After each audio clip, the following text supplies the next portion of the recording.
Hello everyone, welcome to week 5 of Education 310. Let's start off with a quick check-in on a couple of things. I wanted to start by apologizing for any confusion that I may have caused. In my video last week I was sharing about all the work that you are going to be doing with chapters 4 through 6 and in your syllabus, and the discussion board prompt was based on chapters 3 through 5.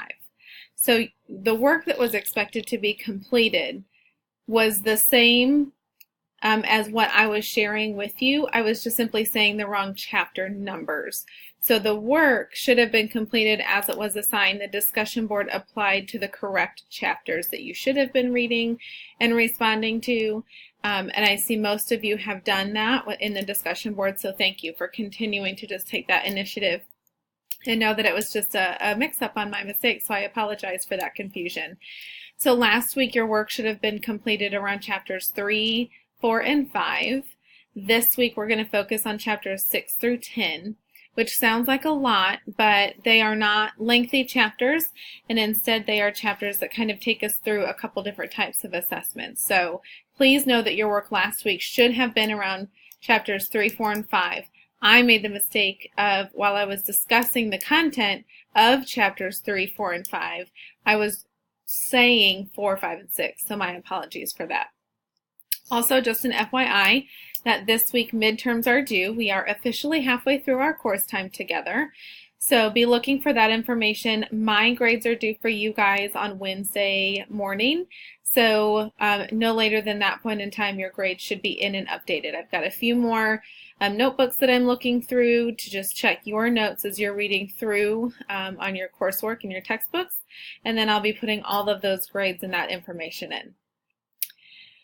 I also want to just let you guys know, again, if you take a look in the syllabus, you'll see after the work section and the schedule that it mentions that late work is always accepted. However, starting the day after the due date, we have 2 points taken off per day that it's turned in late. So I know that it is always difficult to manage work and life and family. So if you get to a point where you can't get work completed and you need to turn it in after the due date, never mind that I was so rudely interrupted.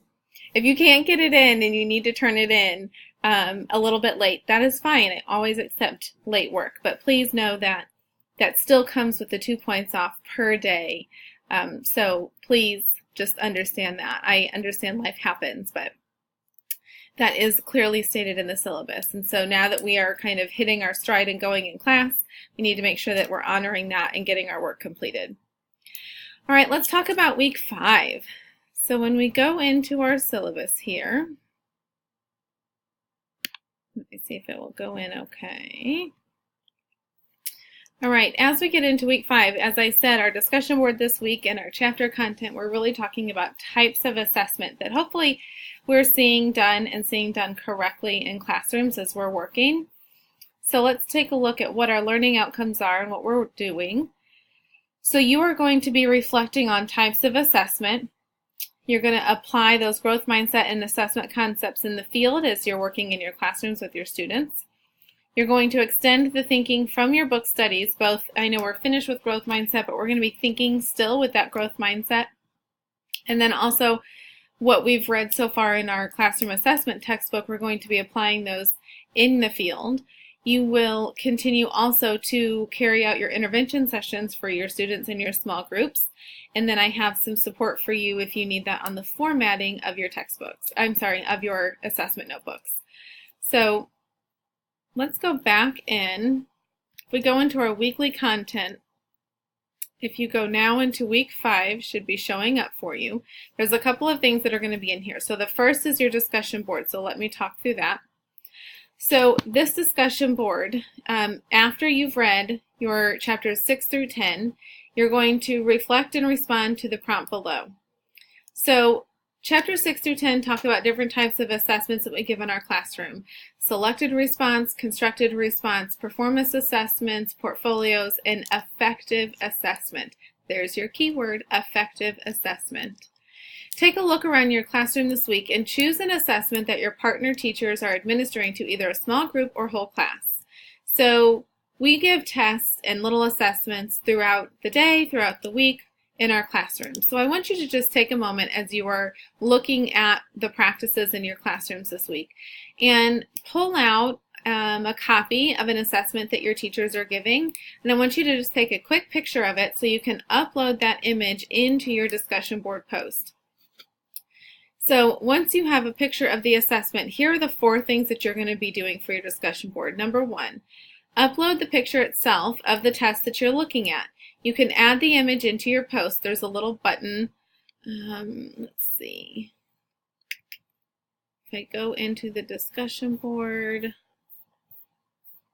let me see if I can see it on my end. I don't ever go into it on your guys' end, but if we're creating a thread, okay, this little button right here is to insert or edit an image. So you can upload an image by clicking on that button, and then you can resize it as well. So I want you to, let's go back up here, upload the picture of the test that you're looking at. So you're going to add the image. Please, if you're getting a copy of one that's already finished by a student, that is absolutely fine. We're not looking at the student work on this necessarily. We're more looking at the test itself. But if it is a copy that's completed by a student, please make sure that their name is marked off or not in the picture so that we don't see that. We want to maintain confidentiality for them. Then number 2, what type of assessment is this? So based on what we've read in our textbook, is the assessment that you've chosen a selected response, constructed response, performance assessment, portfolio, or more of an affective assessment? Keyword. Then you're going to provide evidence from the text to support. Is this an example or a non-example of that type of test? So if you are pulling a constructed response test from your partner classroom, then I want you to explain in your discussion board post, this is an effective example of a constructed response test because, or it is not. So it's okay if your sample is a non-example. That's no bearing on your points for your discussion board, but it's important that you are able to understand if it is an example or a non-example. So evidence from the text means I want to hear that language from our classroom assessment textbook as you're justifying your assessment being an example or a non-example. Also, please put page numbers as you are citing that information. So I'm not necessarily looking for APA format, but I am looking for where in the text you found that information. And then number 4, share your feedback on some strengths of the assessment or areas for growth.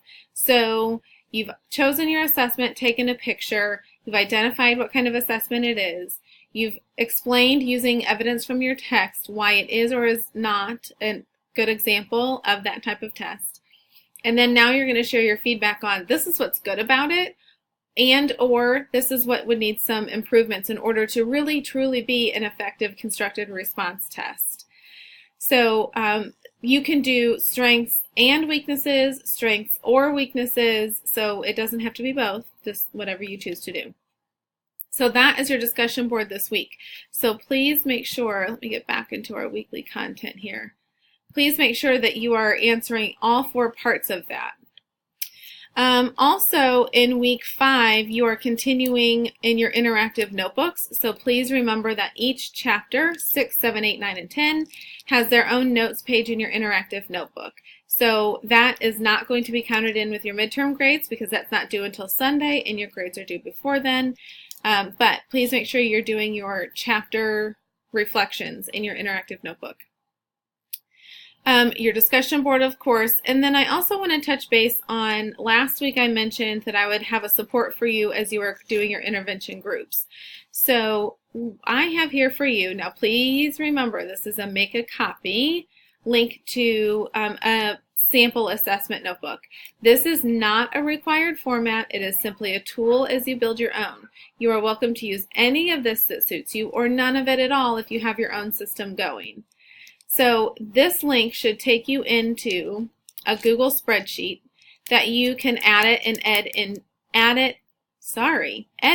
or add information into. There we go. So you can see down here at the bottom, I have tabs that are the same as what I shared with you when I had the sample assessment notebook information. So the first tab that I mentioned is going to be your context for learning. So in here you're going to answer these questions. It's the same as the PDF or the Google document that I shared with you before, but this you would just edit right into this tab of your spreadsheet. Anything that's gray is where you're inputting an answer. Then the second tab that I mentioned, you always want to make sure you have your student list, because here's where you're going to be tracking kind of their attendance, but I guess more it's for making sure that we're meeting with all of our students fairly. Now, in the big picture, if we are having our student list with all of the students in the class, it will show us trends in students that we're meeting with more often or less often, and kind of where we may be missing some students. But here, ideally, all of the students in your intervention group are meeting every session that you have. So you can choose to leave this like this, and you would just put the date. So if you're meeting session 1 on February 6th, then you would have February 6th entered in here. You will put your student information in here.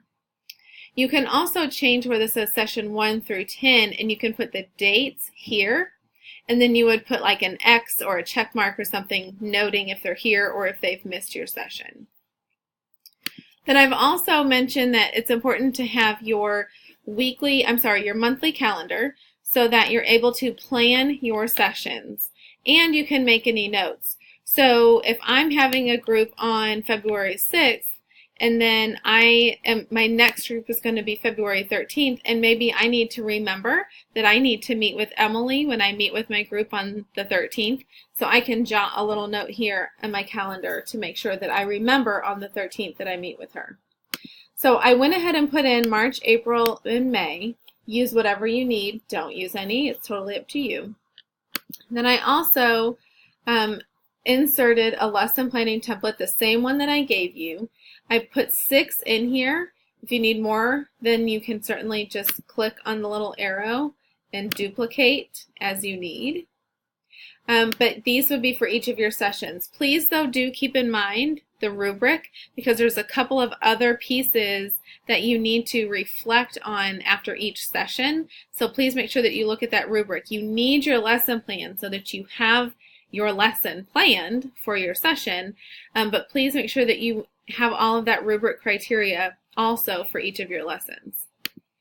Then there's no information or formatting here because it's very specific to what your interventions will be.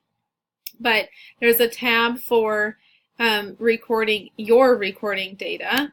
There's a tab for the students to record their data.